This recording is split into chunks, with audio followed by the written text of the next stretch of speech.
Hello and welcome to the second session of Provide Brief Interventions. This is a pre-recorded session in lieu of Anzac Day on Thursday. So I do hope you commemorate that day however way feels right for you. But so you don't miss out on your learning, we have some information to share here. Now, I do apologize in advance. I have a chest infection at the moment. So it's been a fun weekend, but I'm getting through it. So I apologize for my croakiness and coughing and if I disappear off camera momentarily. But we do have some interesting content, I think. I hope you enjoy it anyway, to get through in terms of provide brief interventions.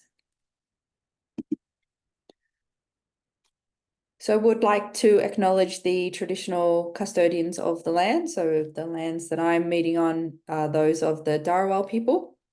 And I pay my respects to elders past, present and emerging. And of course, acknowledge and welcome our Aboriginal and Torres Strait Islander colleagues joining us in this class. So last week we started talking about the concept of providing brief interventions, and we looked at assessment and introducing ourselves to a client and finding out their story and finding out information about them. And we delved a little bit into stages of change and a little bit into barriers to change. So quick recap on last week, we talked about behavior change being either a stopping or a starting something.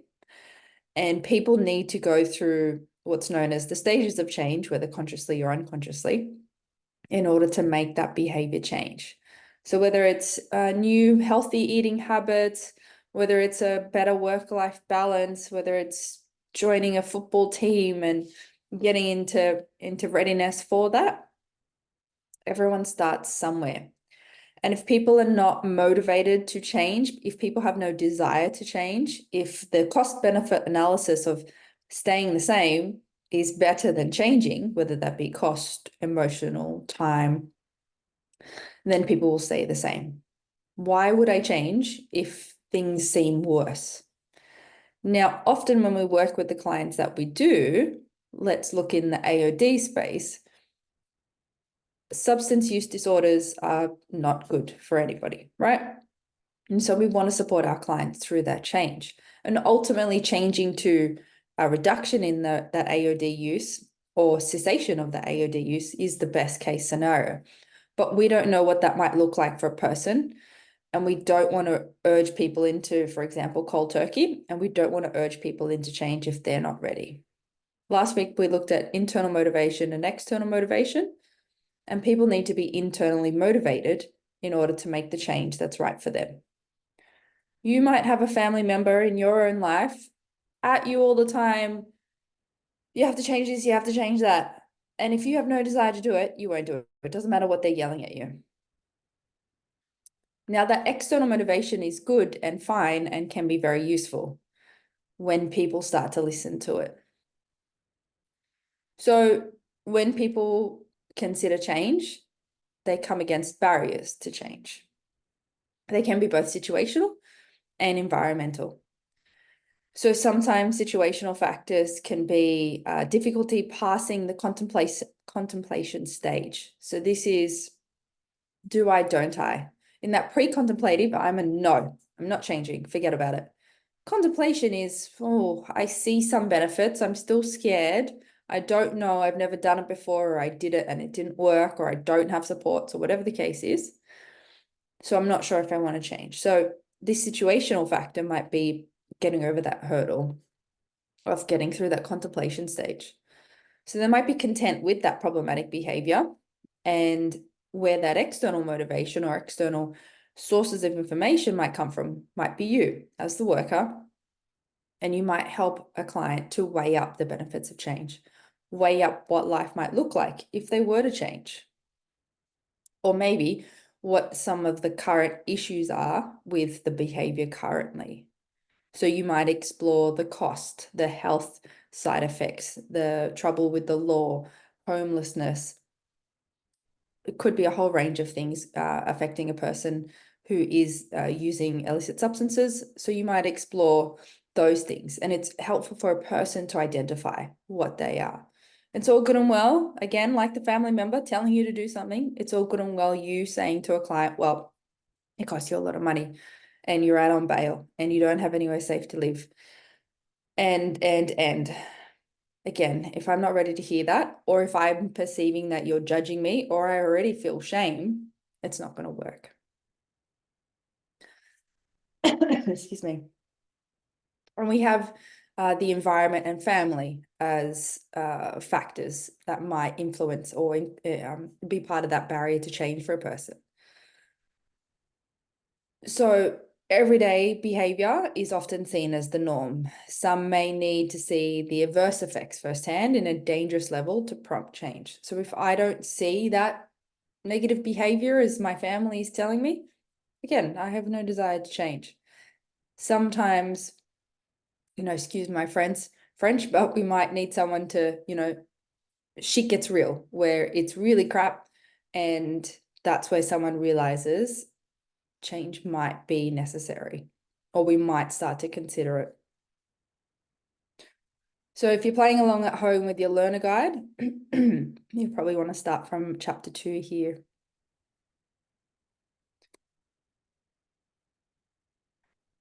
People may also have what's known as codependency. People with many addictive behaviors and lifestyles, whether that be AOD, whether that be gambling, whether that be going to the gym 14 times a week, right? Anything in excess is too much, be it the gym, be it apples, be it cigarette smoking, be it alcohol drinking. Anything in excess is too much.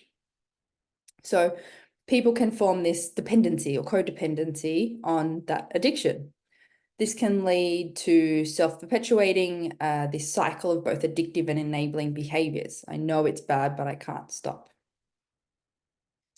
And we might also have culture as a barrier to change for people. In many cultures, there is a stigma attached to drug and alcohol problems where they may be considered either weak or not an issue at all. For example, a person may be seen as bringing up shame on their family by appearing weak and needing support. Pardon me.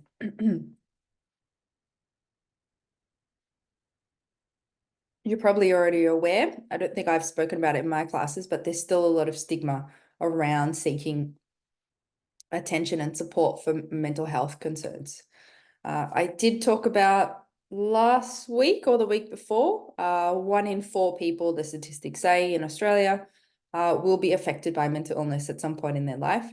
And at any given time, 1 in 4, and at some point in everyone's life, 1 in 2, so 50%, will be affected by mental illness. So if there's one person watching and then there's me, there's 2 people. Now, I'm not saying anything to that effect, but just the statistics are there. So in going back to culture and going back to stigma and shame, that could also be there too. So that's why sometimes it can be easier for a person to stifle it down. There could be drug use barriers. So this may vary depending on the drug of choice. When I say drug, I mean alcohol as well. The patterns of use, the involvement in crime, the involvement with peers and others, whether people are using by themselves or in a group, how they use, so is it to feel better, to feel something, to feel numb, to get rid of feelings? If I take that away, how am I going to meet that need? So if I don't know what that is yet, and that's really scary, and I don't know any other way, it's going to be a struggle to make that change. And then we have organizational barriers. This could be wait lists for services. This could be the cost of attaining services. There are a lot of publicly funded AOD support services. Most of them have a long wait list. Pardon me. I know in New South Wales, a lot of services have wait lists.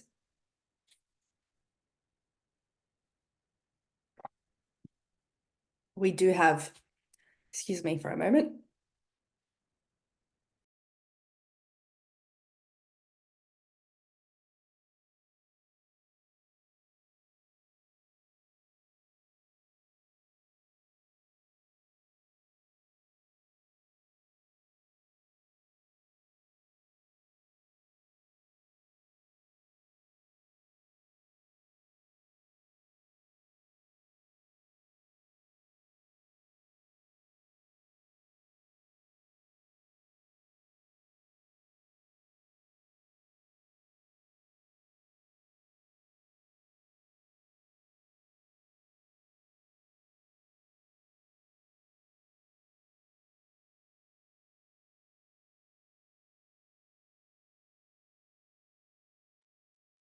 My apologies, you would have just been looking at just the screen page and me gone.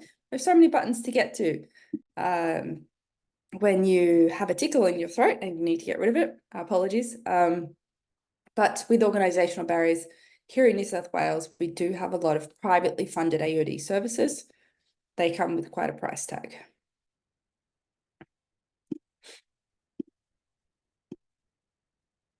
We can also see the effects of treatment as a perceived barrier to change. So someone might think the treatment may not work. Maybe they've heard a friend engage in treatment and it didn't work for them. Maybe the client themselves have tried it before and it didn't work for them. If that's a barrier, it's really important to explore what that means for a person. In a very non-judgmental, curious, open manner, we want to explore why it didn't work for them. Did they return to drug use during that time? Did they have an event in their life that caused stress or grief or trauma? Did they not be able to get out of bed on time to meet a program? Explore all those things with a client, because then we might look at little things to change instead of putting them or encouraging back into the exact same program.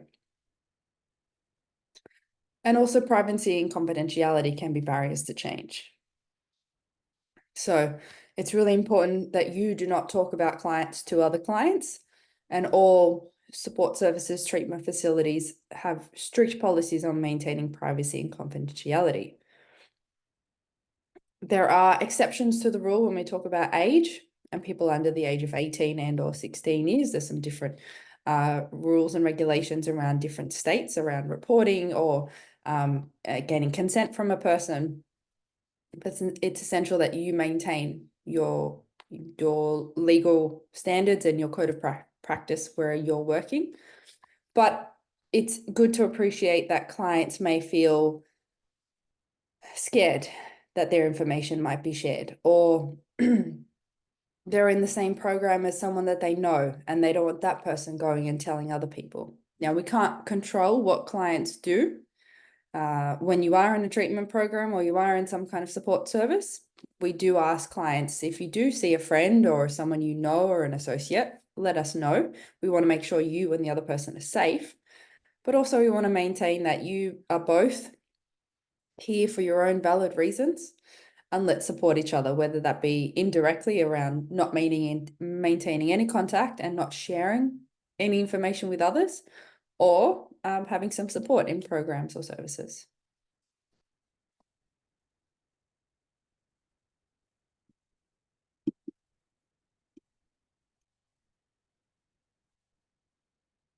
So people need incentives for change. And I talked about this cost benefit analysis around weighing up pros and cons, weighing up if I change, does that cost more or less?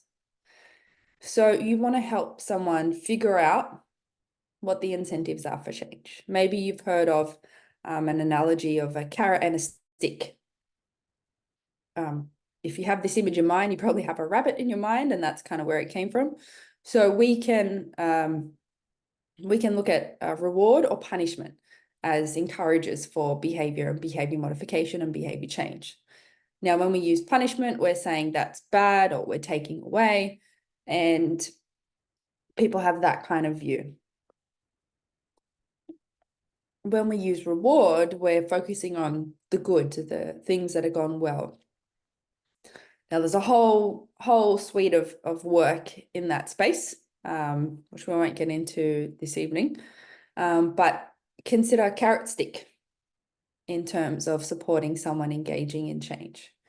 So the criminal justice system is essentially a stick where you've done something bad and you need reform, you need treatment, and then you go back in the community and you'll be fine. It's very broadly and basic, the mission.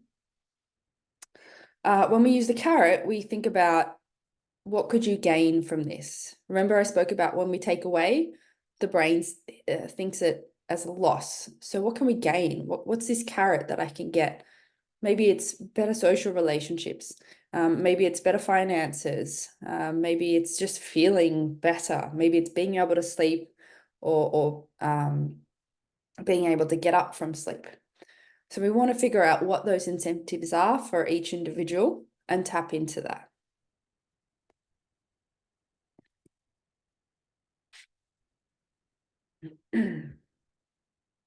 So the way we do this, can do this, is asking questions around what's important to them. What can they not lose? What makes them who they are? And who or what matters the most in their lives? If someone's struggling to find that internal motivation and you are new to the relationship with them, sometimes it can be helpful to ask around the other people in their lives. Now, if you know already that there aren't supportive people, or the person is a migrant refugee, the person has no social connection, no family relation, don't ask about people. Yeah, if you know this, don't ask. Remember, we have that mindset of not asking clients to repeat their stories again and not re-traumatizing clients. So if you know, don't ask. But if you don't know and you are curious and non-judgmental, ask those questions. They're helpful to get to know the person anyway, but maybe that's a driver. So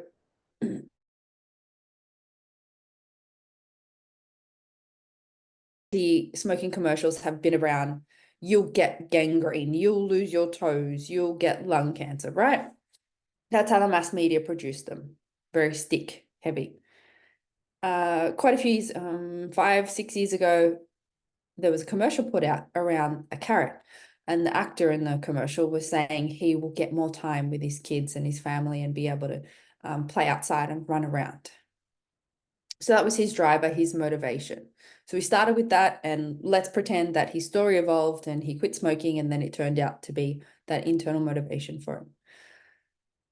But it can be helpful to ask a client, what does your mum, dad, cousin, brother, partner, etc. think about this? Remember, let's think about our tone, not being judgmental. What do they think about it?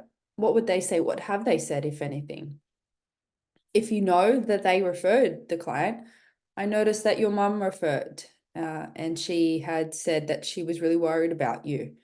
Now that's all I know from her, but how does that make you feel? And have you spoken to her about it? Or how did this all come about? Really exploratory, open questions. Sometimes when a person thinks about the effect on others, that might prompt some thinking towards change. Now, it's not about guilting.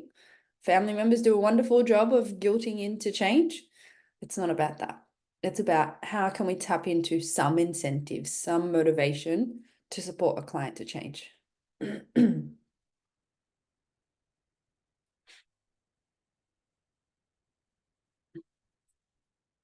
We speak about resources quite often, and you can't get enough. Yes, you can have enough papers to hold up your laptop, but it's important that clients have the right information, right resources, and in a way that works for them.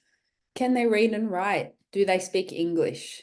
Can they hear you? Can they see you? Can they understand what you're saying? Really important as you're getting to know a client, what works for them? How can you communicate with them? How can you share resources with them? If you have a paper form of a goal setting tool, great. That might not work for some clients. How can you be creative with it? I really love to be very tactile. You've probably seen my hands go like this all the time in class, right? I really like activity. And so my main learning way of learning is through doing. So let's take IKEA furniture, right? I just toss the instructions right out. I can't understand Swedish, and I don't know what this screw looks like and that. So I put them all together and I look at what is the best way to go about this. Now, sometimes I do bring the instructions back out of the bin, but I need to do. And sometimes I watch videos and then I can do. That's not for everyone. Sometimes auditory listening is important for someone. Sometimes visual, having slides and paper resources are helpful. But if you've got someone that can't read or write, pardon me, consider going outside. Consider using tactile toys. There are lots of toys. And again, not for today, and something that I absolutely love, but I love this connection between touch and doing and play and learning and engagement. So we spoke about the other week about car therapy, you know, where you're not making eye contact with someone and you're just driving around, and that promotes that safe space. Having tactile things, toys, felt, cubic, you know, those colorful things, I've forgotten what the name is. Having things like that can really support engagement and communication. And it might also help with goal setting, for example. So be creative around what's in your environment, in your place of work, in your suburb location, where can you get to, and so on. Making sure everything is risk assessed, but think about what you can do in that space.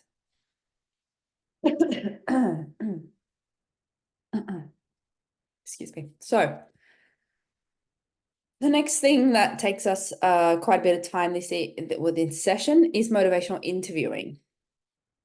I've touched on it just a little bit, but I highly recommend you watching a couple of videos. So I believe there is one in this content session here. But if you have a look at two things on YouTube, or you could just Google it and the YouTube videos will come up. Look up good motivational interviewing example and bad motivational interviewing example. I believe in the good example, it's got the author's name in there, Alan Lime, I believe. Watch the good one first, then watch the bad one first, then watch the good one. Now, in the bad video, the actor, I don't know if he is a practitioner, but let's call him the actor in there, is doing everything wrong and unhelpful with the client. It's a really good example, and it's a little bit funny to watch what isn't helpful. So watch the bad, then watch the good. And hopefully you see the differences, and hopefully you see why it's so important. We can talk about it the following week if you do get to watch it. It's something that I've seen many, many times, showing it to students. But I encourage you to watch it. Good motivational interviewing example, bad motivational interviewing example. I believe the author's name is, or the name that pops up is Alan Lime. And watch the bad one first. So motivational interviewing is a communication tool. It is not a therapy. It is not a resource on itself. It's a way of communicating. So it's not like cognitive behavioral therapy, which is a practice, which is a therapy modality. Motivational interviewing is a way to communicate with people. And there are lots of different stages and acronyms in motivational interviewing, which we'll cover as the course unveils. But there are three things that you need to have in mind and work out with a client when you have your motivational interviewing hat on. Are they willing? Is there an importance of change for the person? Are they able? Do they have the confidence to make the change? And are they ready? Is change an immediate priority? If they are all, yes, it's important. Yes, I have the confidence. Yes, I'm ready. Amazing. Person is in that contemplative, if not further along stage. If there are any no's or against those in any kind of way, then they're probably still a pre-contemplative, because they don't have yet either the confidence, the ability, or the willingness, or understand how important it is for them to make that change. So when we have our motivational interviewing hat on, we are really putting the person at the center of it all. And we spoke about last week, Carl Rogers, and I might have said Carl Jung, and I apologize if I had said Carl Jung. Carl Jung is a super duper person in other fields of psychology, but Carl Rogers came up with this expert of you. You are the expert of you. I might say this to a client, you are the expert of you, and you have my unwavering support. Yeah, something to that effect, where it puts that person as a center of attention in their world to make the change that's right for them. They have the skills, or they can learn the skills, they have the ability, they can gain the confidence, they can set the tone on when they're ready. We're here to support them. If they're not ready, don't shove them out of the nest. They're not ready.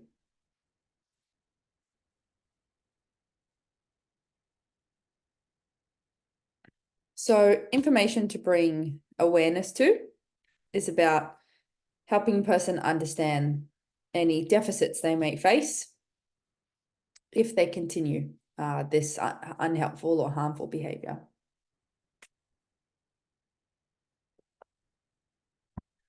And what the benefits might be, hope to be, of change. With more awareness, with more knowledge, hopefully this helps a person to get ready for change or make change. And through this, discovery brings awareness. So this may include a person in discovering what they exhibit about the behavior and what their objective was for the substance use. So maybe I started using for this reason, and I'm so far past that, I'm not even sure what that reason was anymore, or it's just become habitual. That's okay. It's just identifying, discovering what that is, why it started, how it started, where they're at now.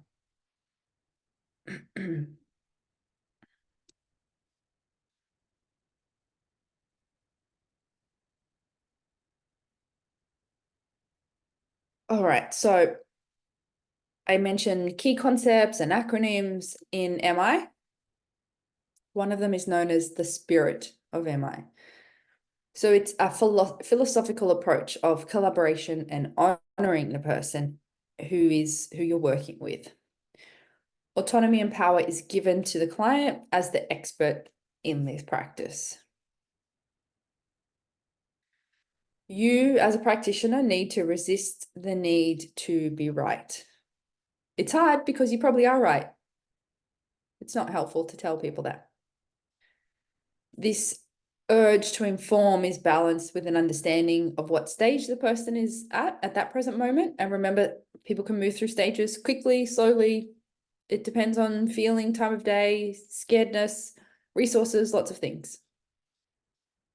It's not helpful for you to say, do this, I'm right, that's wrong, and so on.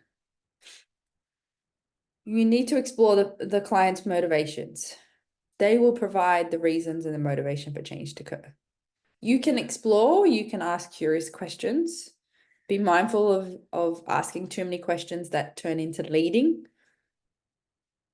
It happens quite a lot in, say, the criminal justice system, where it might be a case of, are you feeling like you want to get help? Yeah, I do. And you get this empty response from a client.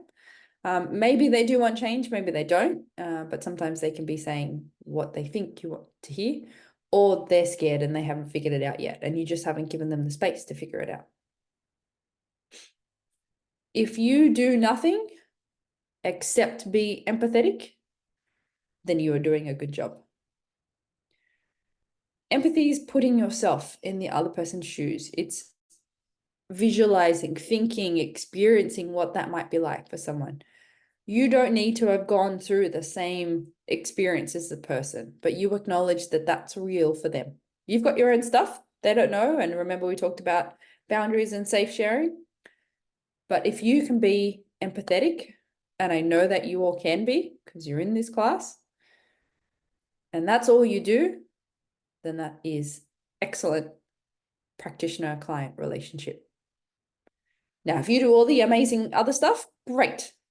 But if you sit with someone in that empathetic space, that can greatly assist the person in trusting you and building a safe space. And we want to encourage that empowerment. Again, the person has their strengths, their skills, their abilities. Let's encourage them to use that. Last week, we spoke about the strengths-focused approach. Let's keep that in mind. What is good about the person? What are they good at? What do they like? Let's focus on that rather than the stuff that's not going so well.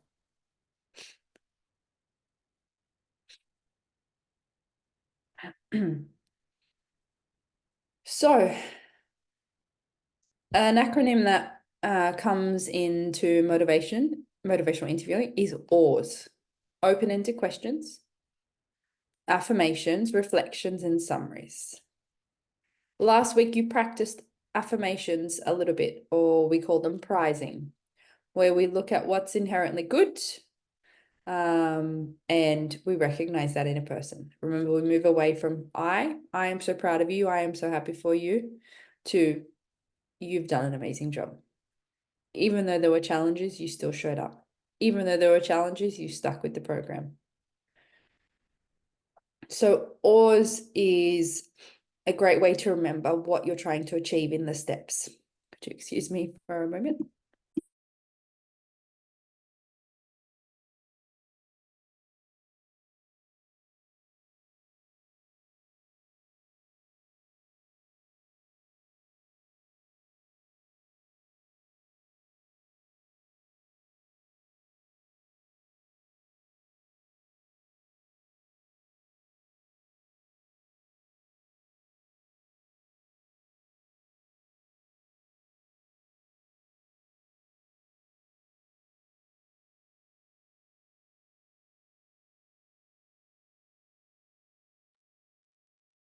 Thank you. As we go through the course, we'll have an opportunity to practice OARS. Hopefully you do watch, and there is a video coming up that you can watch when you watch this recording back. But hopefully you do watch those good and not so good or bad examples of MI, because you can point out the OARS that the practitioner does use.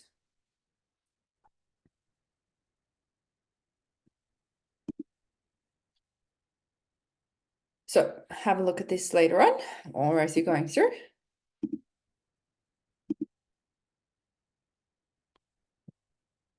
The trick to MI is balancing the OARS. So we don't want question after question after question after question. We're not interrogating people. And we don't want reflection after reflection after reflection after reflection. Yes, I understand that you heard me. Let's move on from that. A key kind of figure to keep in mind is 1 open-ended question, 2, 3 either reflection, affirmation, or summary. One of the 3, 2 affirmations and a reflection, 3 summaries, for example. So 1 to 3. Our summaries and our reflections are really good to show to a person that we are listening to them. Remember the phrase of listen to understand, not listen to respond. We're there, we're present, we're listening. We can share back to a person what they've said.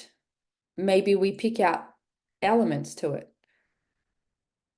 So people might share a feeling, or people might share a need. So when someone talks about their AOD use, you might hear the need for it, or you might hear the feeling about it. So if you've watched that video and you think about reflection, think about these points here. Identify those points of reflection that you might have seen. Now we get into supporting intervention. So MI is really helpful in the beginning, it's really helpful in the middle, it's really helpful in the end. Essentially, MI is a really useful communication tool throughout the whole process that you're working with a client. But we also think about what other support needs can help with working with the client. I'll let you have a read of this on the screen.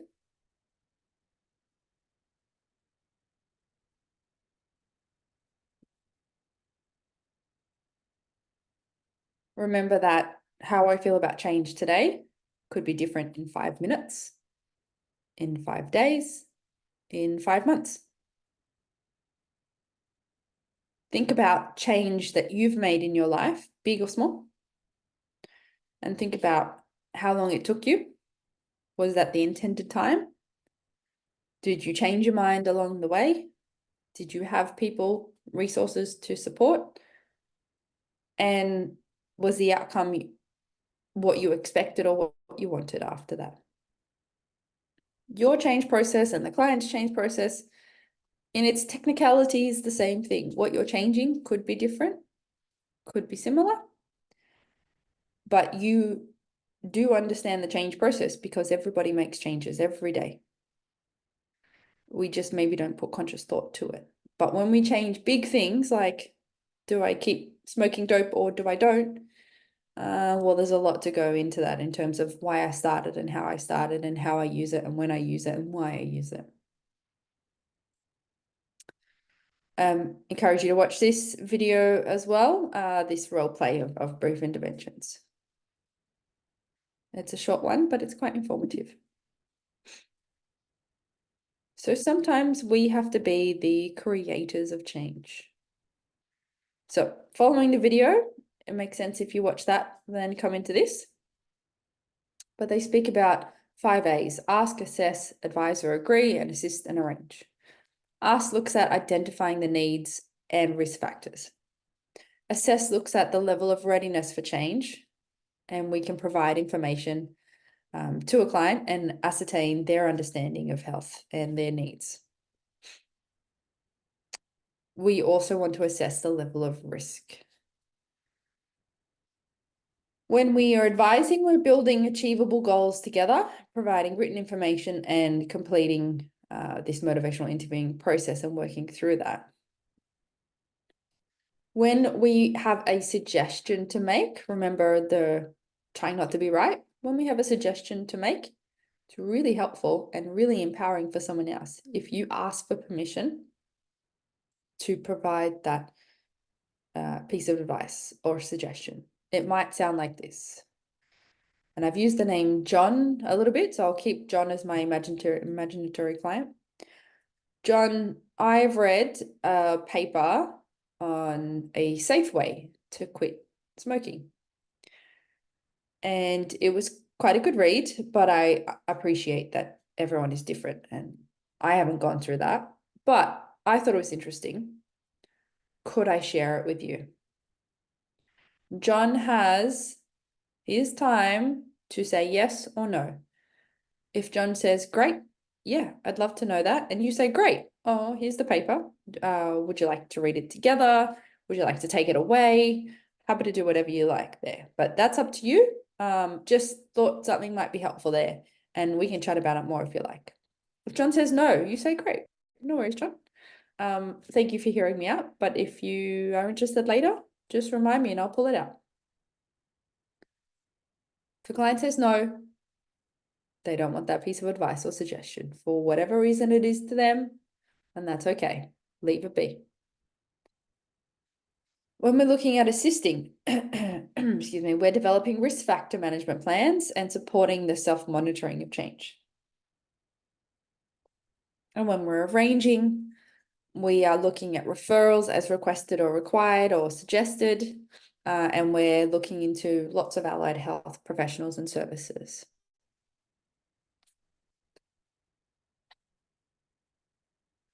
Now, FLAGS is a model. Again, there's a few different models and acronyms for looking at change, but the FLAGS one is good. It starts off with feedback, such as discussing the potential health problems that can arise from, let's say, alcohol use. Listen to the patient's response, the client's response, sorry.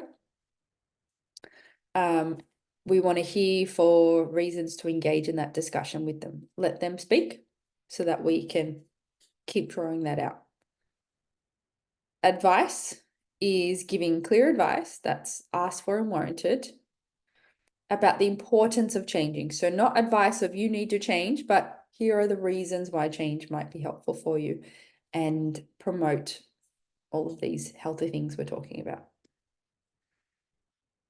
Goals is discussing safe drinking limits, safe drinking standards, safe drinking goals that client comes up with.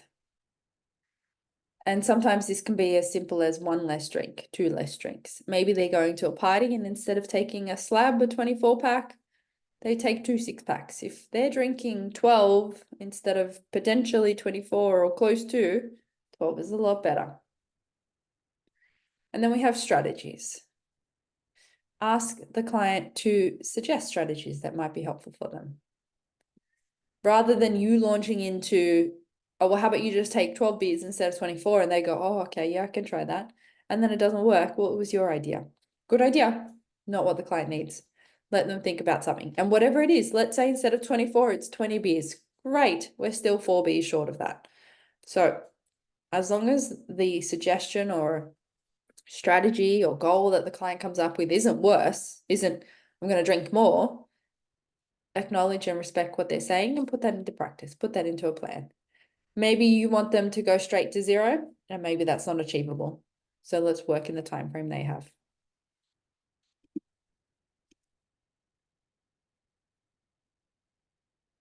So in this pre-contemplative stage, we might focus on basic harm reduction strategies. It might be avoiding places, drinking a little bit less, not mixing substances. Maybe it's just information of how alcohol affects the body. In contemplation, we're supporting a client to weigh up the pros and cons. So remember this cost-benefit analysis? In preparation, the client is ready for change. They've already ticked over and said, yes, I want to change. So here we're looking at creating those goals together with the client. And in maintenance, we're looking at how do we support the client to continue in this cycle. They're continually engaged in that positive behavior change, whatever that is. They're achieving their goals. They're working towards goals. Small steps equals big steps. How do we keep supporting them? Also in that maintenance, and that leads us into lapse and relapse. If a client acknowledges a hard day, if a client acknowledges, oh, I got yelled at by my boss today and normally I would go home and drink. So I almost did that when I got home, but I didn't. Well, amazing. You didn't. What did you do? Was it what we talked about in this new strategy? And that's okay. You were using alcohol as a coping strategy for 5 months, 5 years. It's okay to think about things and to maybe even almost get to it. That's okay. You recognize that it wasn't helpful for you. Tell me about that thought process. Tell me what was going on in your head. So just acknowledge the win and that it's okay to have thoughts and feelings about lapsing or relapsing. So some questions you can ask if a client enters this stage of relapse or lapse. Remember, lapse is a bit shorter, a bit temporary, and sometimes people realize that it wasn't helpful and they get back into change. And relapse, sometimes people are, nope, not doing it for lots of reasons. So questions you might look at is what difficulties have resulted from the drinking? What are the advantages of reducing your drinking? What strengths do you have that would help you make a change? And in what ways do you want your life to be different in 5 years, for example? And maybe 5 years is really scary. 5 months, 5 days. Work with where the client's at. Ask questions that you think are going to be best suited.